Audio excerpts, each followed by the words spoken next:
The year is 2018.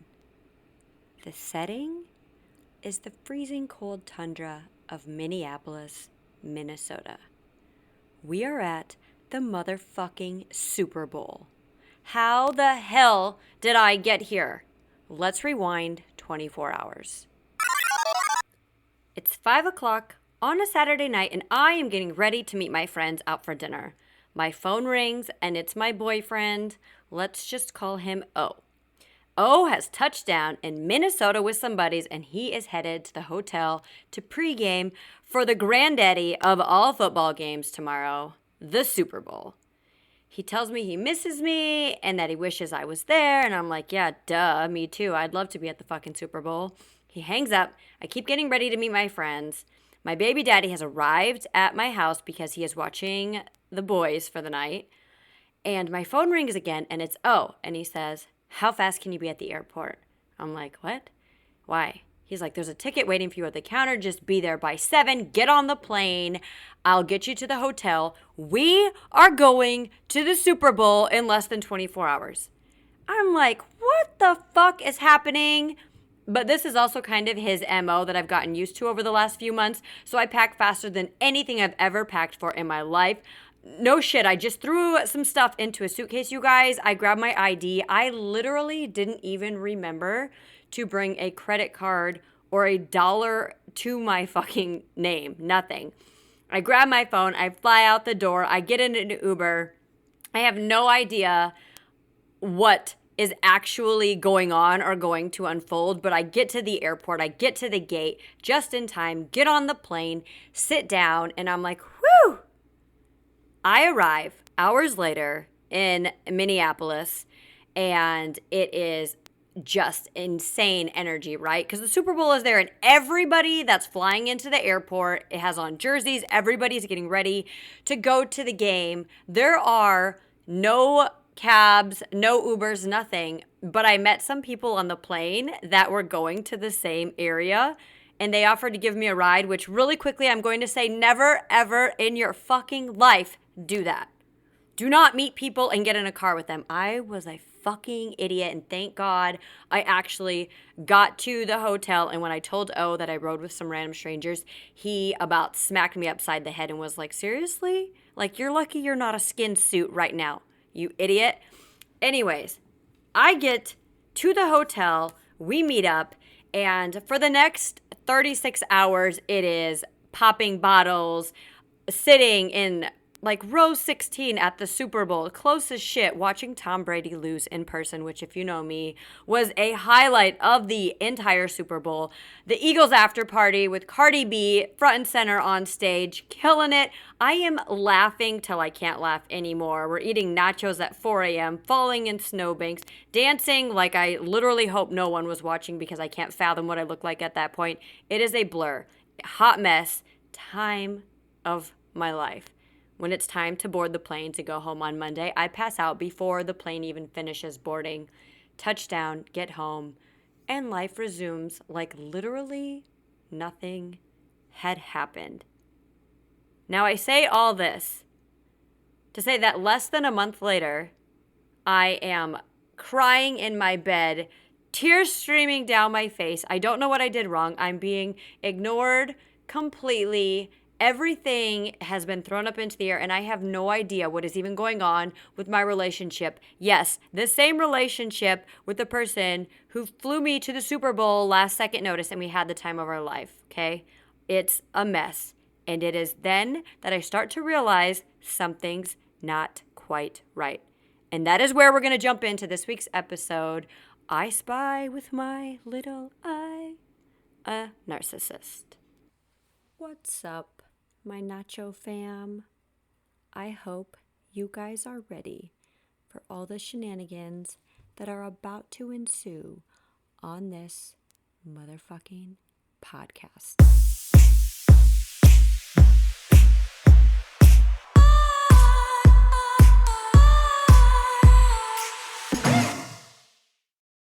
I have debated doing this topic for a while. I can do a lot of joking about it and laughing about it, but it's actually very serious and it gets me very emotional sometimes. And so I have started different podcasts about it and then erased them and thrown them away the next day. So I'm really hoping that this one sticks. Some of it is really hard to talk about. Some of it is buried and I won't talk about it yet, and other pieces will come out. But the hope in all of this is that if you are listening to this and you're questioning your own relationship and if you might be with someone who is a narcissist, or maybe you even think you're a narcissist, this I'm hoping will help you try to untangle some of those emotions and thoughts so that you can actually start realizing and seeing things for what they are and get help. Like, I'm not a therapist, right? I had to go through an entire year plus of help around this to unravel all of the things that had happened. And I still need more help. I still need to learn more and dig in deeper. And I still need to deal with a lot of the baggage from it.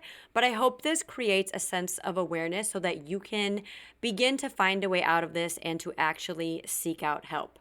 So, that being said, the word narcissist is thrown around a lot, especially I feel like in today's society where it feels like people are more and more self-absorbed and very self-obsessed.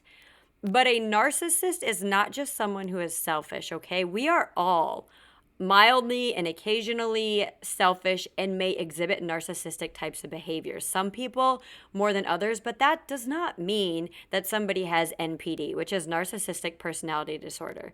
Okay, so just a selfish person does not a narcissist make. That's important. So a narcissist, by definition, is someone who has buried their true self in response to early injuries or trauma, and they have replaced it with this highly developed self that is a false version of who they want to be and how they want to be viewed and seen. Okay, a better definition, I think, is an extreme self-involvement to the degree that it makes a person ignore the needs of those around them. So they come first, solely and only. Everything is to serve their needs, and everyone around them is like a means to better themselves and to serve themselves better. So they will step on you if it means bettering themselves. Okay, so I mentioned NPD very briefly. To actually be diagnosed with having NPD, Narcissistic Personality Disorder, not just like, oh my God, you're being a narcissist today, okay? Like that thrown around very different than if you actually have NPD. And I'm going to go through those 9 very, very quickly. But the point of this podcast is not at all to diagnose people. It's literally to tell you about my experience dealing with someone who was a narcissist in hopes that it shed some light on what might actually be going on in your own situation. So very quickly, if somebody has NPD, they would have at least 5 out of these 9 symptoms or traits, I guess you could call them. Lacking empathy, unwilling to recognize or identify with the feelings and needs of others. You guys, this is extreme. This isn't just somebody who like doesn't care about something in a certain situation. Somebody who truly lacks empathy. Okay, number 2, has a grand sense of self-importance. Somebody who exaggerates their achievements and talents, expects to be recognized as superior. They will view themselves at a very high level, okay? They are the best. They are the top. They are the chosen one, so to speak. 3, preoccupied with fantasies of unlimited success, power, brilliance, beauty, or an idea of love. Okay, again, the very superiority feeling. Number 4, requires excessive admiration. I think that's a really big one. They constantly need to be complimented and adored because it increases their sense of self-worth. Number 5, believes that he or she is unique or special and can only be understood by or associate with unique and special high-status people. Okay? Grand sense of self again. 6, has a sense of entitlement, unreasonable expectations, and favorable treatment, all right? They expect to be treated like the king or queen that they see themselves to be all the time. Number 7, they take advantage of others to achieve his or her own needs. Like I said, they will step on you no matter who you are, no matter the loyalty you have ever given to them. If it will better serve them, they will step on you to get there. Number 8, shows arrogant or haughty behaviors or attitudes. Number 9, often envious of others and believes that others are envious of them as well. Okay? 5 of the 9, and you can actually be diagnosed with NPD. Okay, so when I met O, he was still actively in a relationship, and I was just coming out of a relationship. And it's like before I even knew what happened, it was like we were so ingrained in each other, like weeks in. And I think that that's an important thing to distinguish in narcissistic types of relationships. Like, this person will come into your life seemingly out of nowhere, right? And they become your everything very fast. I know a lot of relationships can go 0 to 60, and so that's why it can be kind of confusing, and it's took me a while to figure out. There's actually a term for it, and it's called love bombing. And this person more or less comes into your life, and they very quickly figure out like what things are very important to you and what you're looking for and what you want, and they take all of that and they mirror it back to you. So like, I want to have this in my career, this kind of house, this is what I'm looking for. And they're like, oh my God, me too. They take everything. They're absorbing everything you're saying. They are very smart, good listeners at the beginning. They take everything that you're saying and they give it all back to you like, oh my God, I want that too. Oh my God, this is for me too. And they'll say things like, there's a lot of traits that are very common for love bombing. If you look it up, they'll be like, I've never met anybody like you before. Oh my gosh, we are so much the same. Would be so great together. We should get a house like this someday. Oh my gosh, we should go on all these trips together. They start planning, right? They start setting the scene for this incredibly beautiful relationship and life around everything you've ever wanted. But they don't actually want it. They, again, are mirroring back what you're saying in an effort to totally grab you and take control of the entire situation and of everything that you want. They want to establish this very important part in your life from the get-go. If we're talking actual definitions, I know some of you really like to know true definitions of things. Love bombing is an attempt to influence a person by demonstrations of attention or affection, and it can be used in different ways for positive or negative. And psychologists have identified love bombing as a possible part of a cycle of abuse and have warned against it. Now, everything I told you, you're probably like, what's wrong with somebody wanting what you want? There's nothing wrong with that if that's what they really want. The trauma piece, the cycle of abuse piece that they're talking about is when somebody is taking everything you say and going to spitball it all back to you, but it's an attempt to manipulate you down the road. It's not real. It's not something that they actually really want. That, you know, these people, when a person is going to love bomb you with an attempt to manipulate you, they will shower you with nonstop gifts, compliments, attention. And it truly, that is stage 1 of this cycle of abuse, because then later they are going to withhold all of this in order to get you to do what they want. I feel like this sounds crazy when I say it out loud, but I went through all of this and it made me feel so stupid for a while. But the more I learned about it, the more predictable the behavior became.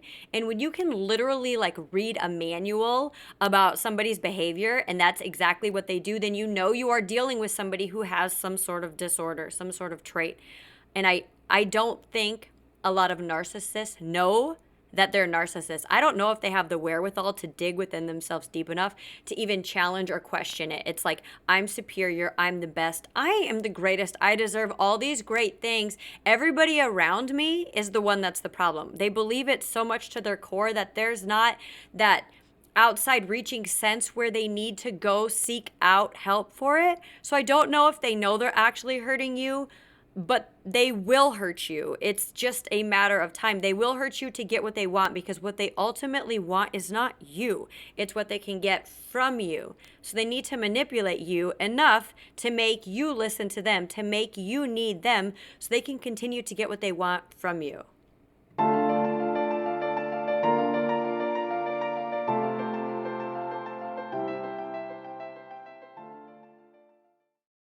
Since we already kind of started on the stages, which I didn't mean to, I'm just kind of letting this podcast go wherever it may. I'm going to go really quickly now into kind of the stages of how they treat people, because if you are in a love bombing stage, I think you better be prepared for what comes next, because it is going to come. All right, next is going to come gaslighting, which, if you're unfamiliar with this term, and anybody can gaslight somebody, not just a narcissist, but it's when someone tries to cause confusion and create self-doubt within you. Like, that never happened. Why do you say that? I don't think you're remembering correctly. You're too sensitive. I can't stand it when you're this way. You're being crazy. I'm sorry you feel that way.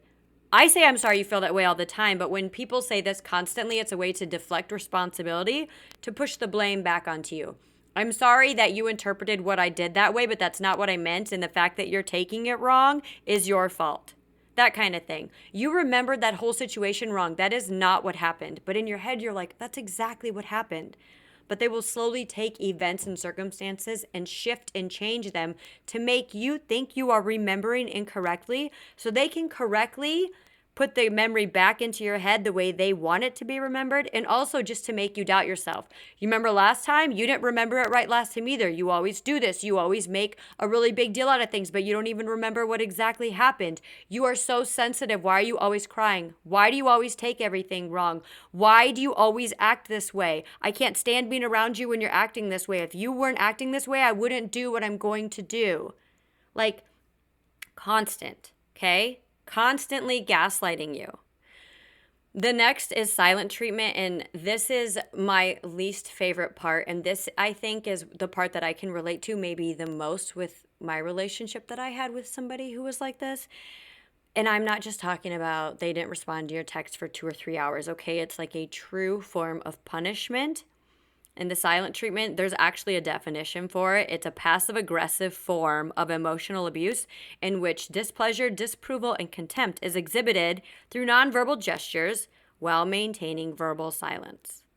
So it would be like overnight, good night, I love you, and I would maybe do something, or he would see something on like social media, or God, he would even think of something that he didn't like that I had done in the past. And I would wake up and there would be nothing. No texts, no calls, no return texts, no calls, nothing. Just stone cold silence, to the point where you're like basically begging them to talk to you. And the first time it happened, I remember because I was supposed to go with him to this wedding and I couldn't go. And we had gotten in like a little fight about it, but it didn't work out with my schedule.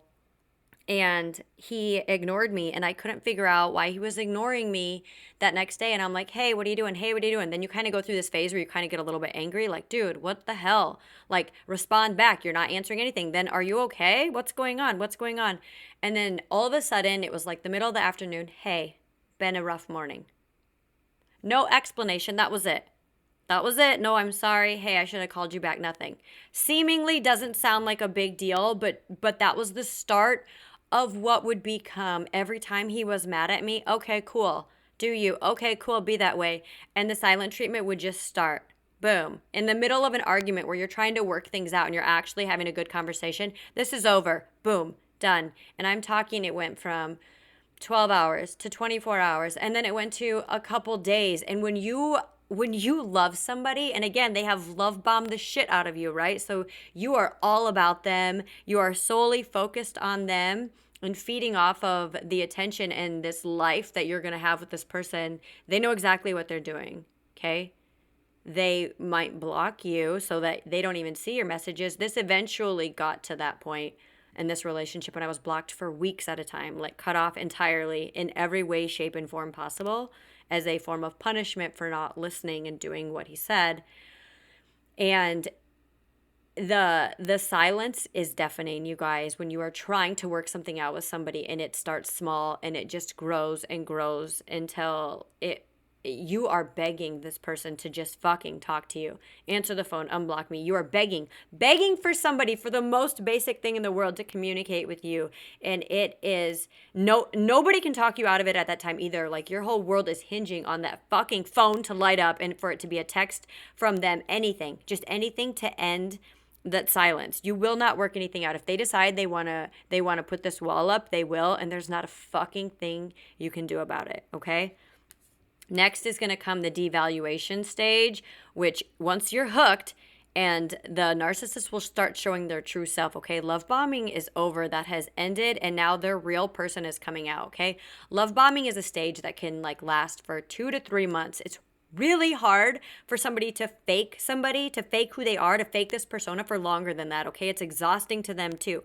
Their true self will start to come out in small little ways where it will make you be like, whoa, like something they say or something they do, like, who are you? Wait, what? Something is going to start to seem off, okay? It will seem off, and it will be tiny little blips at first, and you will ignore it. Unless you're actively listening to this and you are trying your best to seek it out, you're going to ignore it. You're going to make excuses for it, but it will become more and more and more until their true self is now the normal self. And the person you fell in love with in the beginning is an idea. It's a fantasy. It is somebody that doesn't even exist and that you're never going to get back. That's important. And that's something you need to hang on to, because the guy that I fell in love with, I never once got back, and I spent the next couple of years always saying, where is he? Where is that guy? He's nowhere, Christy. He was never anywhere. He wasn't real. You fall in love with this version of somebody who's not real, and I think actually coming to terms with the fact that you have dated a narcissist or you're in a relationship with one is so hard, because you feel all these real feelings for somebody who doesn't exist, this persona. You fell in love with a persona, an image, and it's not there, and you have to come to terms with the fact that the love of your life isn't, because they don't exist. Okay, so this devaluation stage, once you are all about that person and they have started to show their true self, the insults and put downs are going to start slipping in, and they'll come in a little bit at first, and then they'll start coming in heavy. They're going to criticize you, criticize everything about you, all the things that they said they loved, like how independent you are and how you do XYZ, or how you look and how you act. They're going to start to criticize these things and break you down piece by piece. And everything that they're doing right now is part of this manipulation plan to shatter your confidence. And let me fucking tell you, it works. They will take a strong person and bring them down to their knees. Some of the same things, like I said before, you're crazy, you're too sensitive, no wonder nobody likes you, you are so insecure. You're not, they are, but they are going to turn this all around. You're so insecure. You need everybody else to tell you blah, blah, blah to make you feel better. My friends hate you, but I've always had your back. I always defend you. I'm the only one that really cares about you. What the fuck's wrong with you? You're being so manipulative. No, they are manipulating you, but it's like the oldest trick in the book is to tell you that you're doing it. So then when you try to rebuttal against them, they're like, oh my God, manipulation. And you know what they're going to do now? You get mad, you're going to cry. They are going to make you feel like this is your fault. And then they are going to silent treatment you until they feel as though you've had enough punishment that when you come back, you're not going to cry about this anymore, okay? You're just going to be so happy that they're talking to you that you're going to shut the fuck up and show back up, and they're going to be like, you done?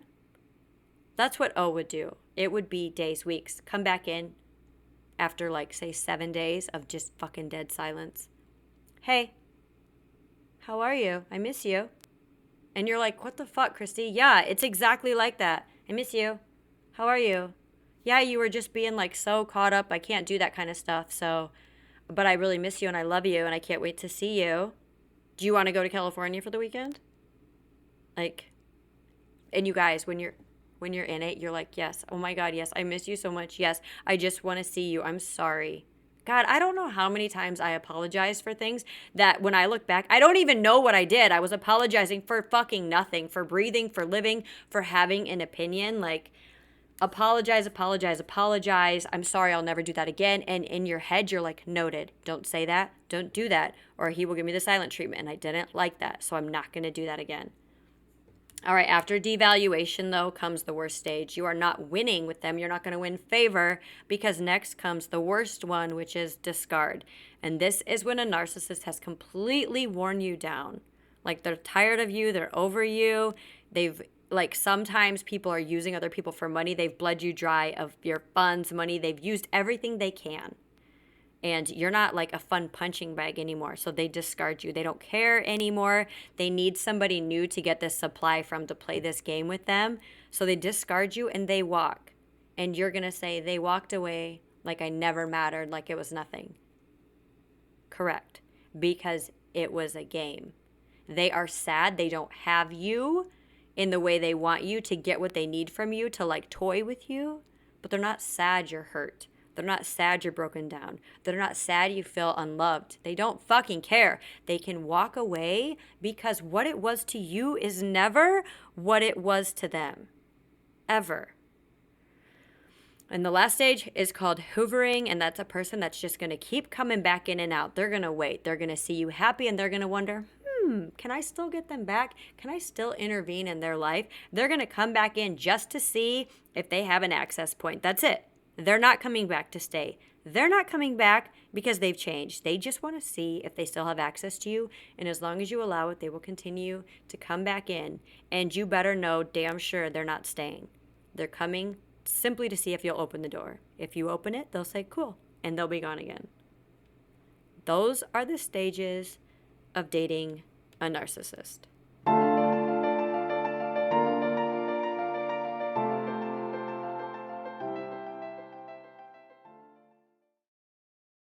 I spent many, many nights trying to figure out what I did wrong and how I got myself into the situation.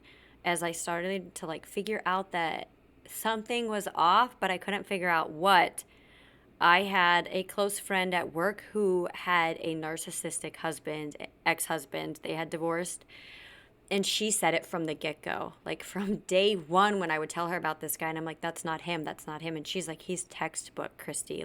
You are ignoring every red flag and you're not listening. And as time went on, I didn't want to believe it. So I would always push it to the back of my head. And I slowly started to dig in. And once I did, I was almost appalled, I guess, at what I was reading, because it was like every article I read was written about my relationship. It was verbatim. When she said he's a textbook narcissist, yeah, 100%. And I don't think I'm a victim because fuck, I'm not perfect either. And I probably egged him on a lot of times, but I was like a textbook, what's the word? Not victim, but person that they target. So I started to dig in, who are narcissists attracted to? Because throughout this process, I'm realizing that my dad is a narcissist, and that's kind of all I know, and that this guy reminds me in certain traits of my dad, and I always wanted approval from my dad. You guys have heard me talk a little bit about this in other podcasts that I never seem to get. And then with this guy, I tried so hard to be this amazing person that I thought could get approval from, and it wasn't. And likely the reason that I sought him out as well as him seeking me out is because he did remind me of the person I wanted approval from the most. And so I'm digging in to see who do narcissists target? Kind of like a fucking woe is me. Why me? Why does he like me? I don't feel like I'm weak or don't have an opinion. I feel like this would be easier for somebody else. What did I do wrong? So a very common misconception is that narcissists go for the weak because those people would be easy to manipulate. But in fact, narcissists prefer to try to hook someone who is strong-willed and who has talents or characteristics that they admire. They feel more accomplished if they can succeed in tearing down a big person than a small person. Anybody can manipulate a weak person, right? They don't want that. They are superior. They are the best. They want the best. Okay, so he wanted me by his side. He liked to show me off, so to speak, to very specific and certain people, but he didn't want me to have an opinion, especially when we were in public, that was outside of anything that he thought or felt. Just sit still, look pretty. That's very not me. And we butted heads a lot over that and over my opinions. I was constantly told that I did not listen well. He would tell me you don't listen well. You keep doing things that you know are going to make me upset and angry. And sometimes I did to get a reaction out of him because he got so many reactions out of me. And I know now that together we are an incredibly toxic cycle together. Him and I together are as toxic as they come. But there are 4 types of people who narcissists tend to be attracted to. And they are people who are impressive in some way, okay? That could be in your career, in your talents, your outside hobbies, your friends who you know, your family, maybe if you have a big family name. Someone who will make the narcissist feel good about themselves through compliments or gestures. When I fall for somebody, I fall really hard and I compliment them all the time. I will put somebody up on a pedestal and I will keep them up there. And so I was just fueling this supply that was so badly needed. The next one is anyone who will reflect well on them in the eyes of other people. If you make them look good, if you look good on their arm or your stature, your status in life, if it makes them look good, then they're looking for you. And also someone who validates their feelings and overlooks their flaws. and isn't going to leave them. So they look for somebody codependent. They want somebody that they can talk into staying, right? They will leave you when they're done with you and they have had enough of everything and they have taken everything they can get out of you, but you damn sure better not leave them, okay? You're not fucking leaving them. So they look for somebody codependent, which was me all the way. And if this is you, it's okay. Like, there are totally easy ways. Not easy, you have to put the work in, but you can fix this, okay? People that were codependent, I think, sometimes make the strongest people who are no longer codependent, because you have fought your way out of that. So they want somebody who validates their feelings and overlooks their flaws. So again, somebody who compliments a lot. You fall so in love with this person. You know how when you love somebody, the things about them that are seemingly imperfect, those become your favorite things, right? You fall in love with these little imperfections about them. That's what they're looking for.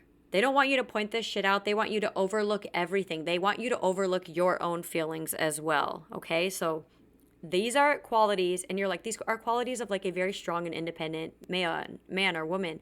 Correct, they are, but a true narcissist is going to be looking for somebody who has these same qualities but is a little bit codependent. They will find that little weak spot you have, you guys, and expose it all day.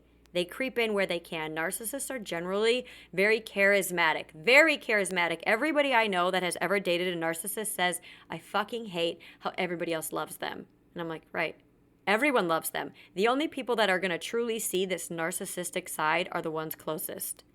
So if you're closely in a relationship with somebody, you're going to get the brunt of all of it. Everybody else gets this amazing outside person. It fucking sucks. I don't know how else to say it. It does suck.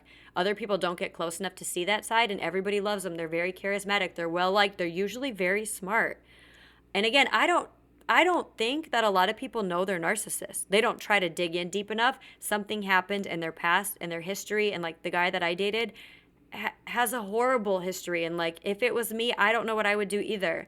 And as a defense mechanism, he put this wall up and he doesn't show who he is. When you're close to him, he still doesn't. I have had these late night talks with him. I mean, again, we were like on and off for years. And he would start to be vulnerable, and you could see the second he felt it, it was like bam, and it would snap, and all the walls would go back up. And I knew we were right back to square one, and he was just going to be very surface level. But you aren't going to break their walls down, but they're going to come in and break yours down for sure.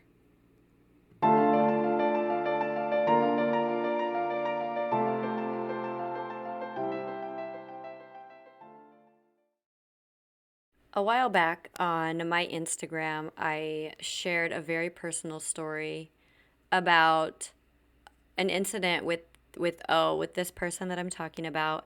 And I don't there's a lot. There's a lot that I don't share, and I will in time, I think. I'm just not ready to. I'm still kind of processing how I feel about it. I still have days where I still love him, and that's fucking crazy.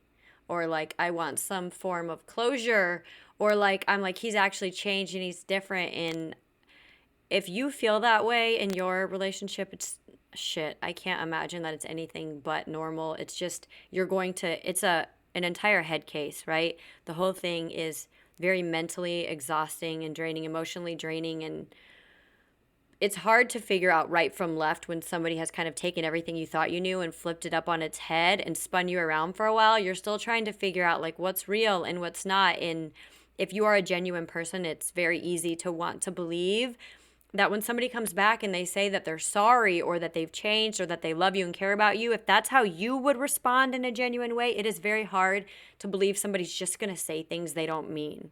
But in this case, that is true. So the story that I had shared on Instagram a while back was about flying to down south somewhere. I won't say where. It's on one of my posts, but we flew down south and I met him, and this was after we had gone through a lot. Okay, there was a lot going on. It had been 2 years, lots of ups and downs. I had been blocked on all social media accounts for a year and a half.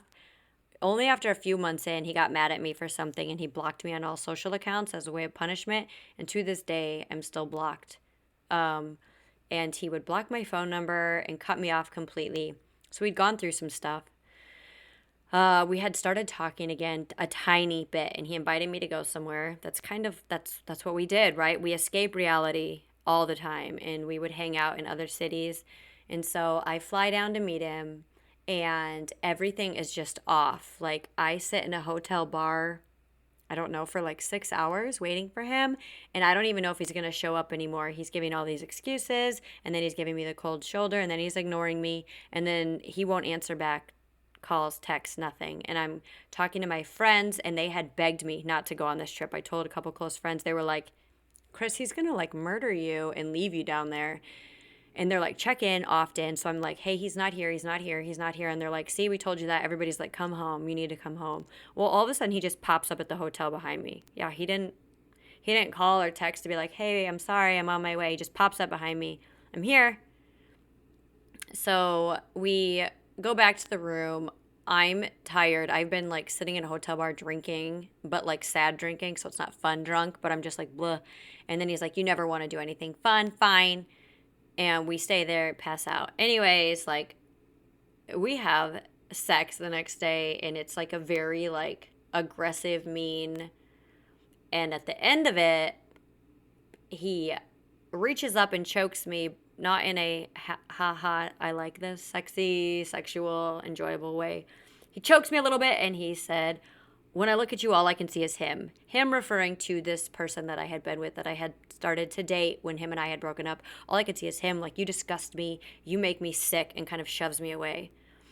And then from there, it just got worse and worse. Like, he's like, I don't even want to be here. Do you even want to be here? And I'm crying. He does nothing to console me. I leave. I go work out to try to work out some feelings in the gym. I come back. Everything is just like really stiff-armed, keeping his distance, just rude. And finally, he's like, do you just want to leave? And at this point, I'm like, yeah, I do. I just want to go home. I've been texting and calling my girlfriends, and they're like, Chris, come home. And he's like, fuck it, fine. And he puts me on a flight back home separate from him that routes me back through Texas. So the whole flight back is like 8 or 9 hours. His is a direct flight, of course. So he's going to be back home in 2. We end up going to the airport together at the same time. He won't talk to me. When we finally get up to our gates, he's frantically trying to find me a seat on his flight. He is hugging me. I'm sorry. I love you. This was not what I wanted to happen. And I'm just like crying. I'm not talking. I'm just crying the whole time. And it's like, what the fuck? Like, why are we fighting? And why are we going back? And why are we on different flights if now you're like, I'm sorry. I'm sorry. That confusion, though, if you're like, what the fuck am I listening to right now? That's the whole relationship. Once that happy honeymoon beginning love bombing stage is over, this is it. This is what you get. On repeat, like, we would go out and hang out at night on like a date, and I'd be upset about something, and he'd send me home kicking and screaming in an Uber, and it wouldn't matter. Like, get the fuck out of here. Go the fuck home. And then wouldn't want to talk to me for days after that. Like, it doesn't get better. It keeps going, and the levels vary back and forth. But by the time I finally get home, it's been 8 hours in the airport, and I'm upset, really upset. I call my friend Jackie, and she comes to pick me up from the airport, and I am just like mentally exhausted. And she had been like, you shouldn't have gone in the first place, which was true. I shouldn't have. She kind of wipes my tears away, and she's like, are you done now, Chris? Like, what is it going to take for you to see that this guy doesn't fucking care about you at all?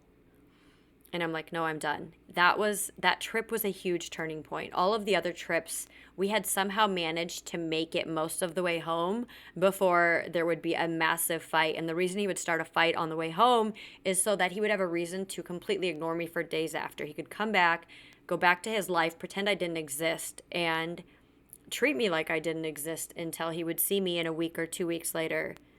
And we had been on flights home before. Like I said, that's what we did. We flew everywhere and just escaped real life. We'd been on the way home before, and I've had flight attendants be like, are you okay? Like, you don't seem okay. You seem upset. Something wrong. He yelled at me in front of a flight attendant, and she was kind of like, are things okay? I mean, I think when you look back on things, hindsight is 2020. In the process, I knew shit was bad. I did. I knew shit was bad after like the first year. I knew it was bad and I knew I needed to get out. I just didn't know how. And every time he would come back around, I would let him. And it's the same outcome every time. They come back around just to make sure they can get in and to gain some control. Okay, a narcissist wants control. That's all they really want, is to be in control of the situation and in control of you. That's the end game. And if they feel like they have power over their partner, they see that as success and they're doing a good job. And so I would keep letting him back in. And I told so many of my friends, and they were like, finally, we actually see that this veil is lifted from your eyes. We see that you can see it for what it is now, and now you need to leave.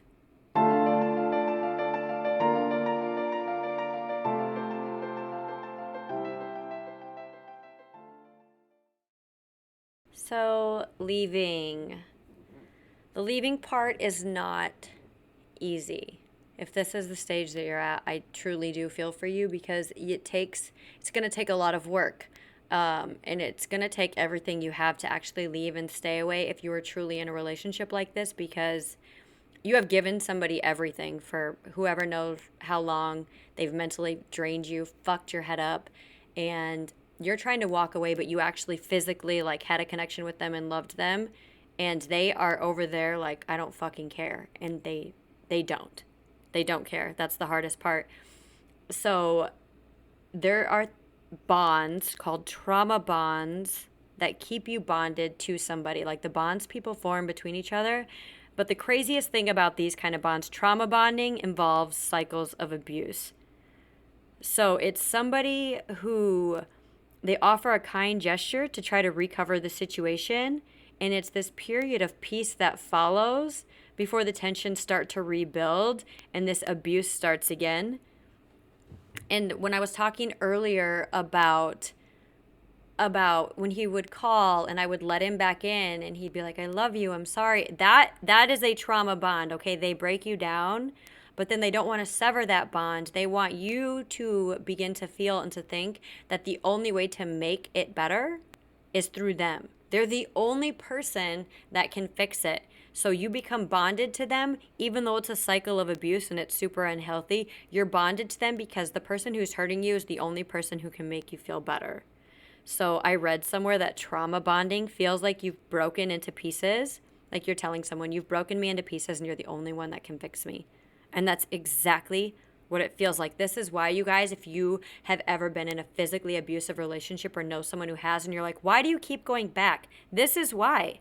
This is why people stay in shitty situations and continue to go back over and over when it even seems like they don't want to. Trauma bonding is a very strong and real emotion, and it's this trauma, fear, and abandonment may increase the feelings of this attachment to the person. Like as you're trying to walk, you have all these fears that they've probably surfaced for you over time that make you feel like nobody's going to want you, or you're not good enough. That was always mine. You're not good enough. Nobody actually is going to ever care about you. You're never going to get approval from anybody, or being alone. If you are very codependent, these feelings increase the more that you try to leave. And this person will come back in as your rescuer, as the superhero, and they're the only ones that can break them or that can fix the bond so that everything in your world goes back to being at peace again. And you know, it's a roller coaster. Things are always really, really high or really, really bad. It's never in the middle. It's way up or way down. And when things are so shitty, you'll do anything. It's like a drug. You'll do anything to make it go back to being at that high. And the only way to get back to that high is to reinforce and renew this bond with that person, and they come in and save you, and it gives you a high. If you have never been in this position, you're so lucky, and be so grateful. If you have, you know exactly what I'm talking about. It is a high that you can only get from that person. You can read articles about forms of heartbreak and types of abuse that compare this to like drug use, where you feel so down and the only thing that makes you better is that person, and it's the same type of high. And when they break that, there is a physical pain that you can feel when you're not with them. And this is like, it is the most intense cycle of abuse, and you have to break it. You have to be willing to go through and experience pain in order to get out of it. But you need to know that staying is only prolonging pain. It's not ever going to get better. Okay, I think the next most common thing that people want to know is, do I leave or are they going to change? Can they change? First of all, you do need to leave. Physically separating from that person is the biggest thing you can do. Second is to disengage. I know people who have kids with someone who is very narcissistic, so this is really hard and almost impossible if you do have kids together, but you can restrict communication to just email. That's what my work friend did, email only, and she disengages every time that they are in a situation where even his voice elevates and things start to spiral a little bit out of control. She maintains a very level, almost indifferent attitude towards him, and that's pretty much the only way that it will ever work. You need to acknowledge that you have a choice and that you can leave. They're going to tell you you can't leave because of all these reasons, or they'll tell you nobody's ever going to give a shit about you. It doesn't matter. You give a shit about you, okay? It doesn't matter. You care. You care, so you leave for you, period. You don't need to leave for anybody else. And then you need to build up this network of people around you that are going to support you, okay? If you are doing this alone, it's infinitely harder. If you are a friend of somebody who's in this situation, trust me that they know. They are trying to get out. And if you are mad at them and in their face about it, all that does is alienates them and makes them pull away further. It's never going to help. Like, my friend Jackie was amazing during this. My friend Carissa, who I've known forever, was amazing during this. Like, and they didn't force anything. They were just there to listen and to help me through it when I was ready and to guide me along the right path. That's what you need, not people that are going to get upset at you and turn your back. And it is frustrating. I know people now that are in relationships like this, and I'm like banging my head on the wall. Why don't you see this? Listen to me. I've been there. Listen, I will help save you years of emotional pain and suffering, but they got to go through it, okay? So also learning about the characteristic traits of a narcissist, I dug in deep. I mean, I'm talking, I have insomnia anyway, and this like totally fucked me up bad. I couldn't sleep for well over a year, hardly at all, like 2 hours a night maybe. I was fucking off my rocker, crazy, deliriously tired. But I read every night about this to the point where like I can predict his behavior. I still can. I can predict it very well. I know when he's going to call even. I know when he's going to show up. I can feel the characteristics around it. I can feel when it's like, I love you so much. I can feel when he's actually breaking his wall down a tiny bit and he is getting a little bit vulnerable. I can feel all of it. It's textbook. You need to learn as much as you can because knowledge is power. Educating yourself on the situation and on your own personal situation are only going to empower you to stay away from it next time and to continue to help yourself to get out of it. The next question is, do they change? Like, can I wait for them to change? Can somebody who is a narcissist change? Can they? Yes. Will they? Most likely not. And I say most likely not because most people that are narcissists aren't willing to dig within themselves to figure out that they even are. You can't make somebody change a behavior that they don't see is problematic. They don't know there's a problem. They think you're the problem. Truly, in their soul, you're the problem. So they get rid of you and they change to a new victim. Have you ever heard that quote that says narcissists never change themselves, only their victims? That's true because they think you're the problem.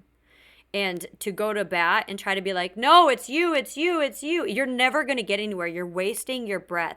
They truly view you as the problem. If O is listening to this, he's very upset at me and he's very mad at me, but he's also like, you act so perfect. You act like I wasn't perfect either. I probably have a ton of toxic traits that need fixing. I'm sure that I do, but it's like, you're the problem. And so he doesn't need help. You need help. All right, so stop with that. A true narcissist can get help, but they need to realize they are one. They need to take the steps to get help, and it's changing an entire pattern of behavior that they have learned their whole life. They are completely going to undo and change themselves. It's not an overnight thing. It's not a 3-month thing. The only time I guess I can advocate for staying is if you have kids and mentally you're able to distance yourself enough to deal with them kind of in like an indifferent manner. If you're able to like totally section it off, like they're the father to my children and I'm staying because of who knows the reasons, all these reasons that you may have, but you can deal with it so that it's not wrecking your emotional health. If it's wrecking your emotional health and bringing you to your knees and your mental health is shot, then absolutely not. There's no reason to stay even if you do have kids. If you don't have kids, I say leave. Of course I say leave. Like, find somebody who does value you, value yourself enough to leave. I'm not even going to sit here and like try to lie and be like, I'm so over and I could walk away at any second. I see it for what it is. I see it exactly and very clearly for what it is. I know there's no happy ever after with him ever. I know that won't happen. Do I still care about him? Yeah, there's still this pain that can come up from time to time. There still is this closure I'm looking to find, which I think closure is bullshit because I could make it at any time, but it's still hard. I'm just saying it's not over. I've done a lot of work. I see it for what it is. I recognize it. I can keep him at a distance, but it's still hard. And it's going to be hard if this is you for a while. But it will get better. And you can learn to fix this and mend this bridge and really to overcome all of this shit that they have dumped into your head for so many years.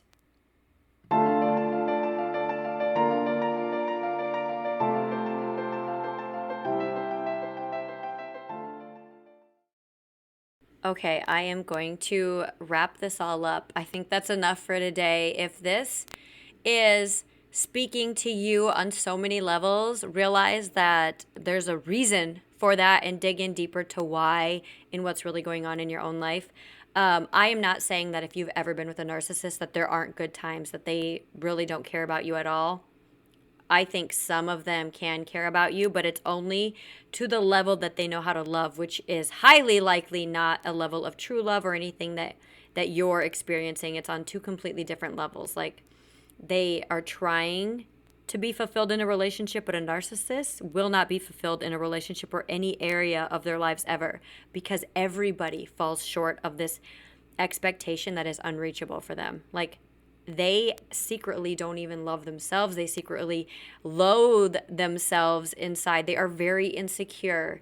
And so you are not going to be able to come in and save the day. That is self-work that they need to do, and you need to just get out and work on you and do all the self-work you can.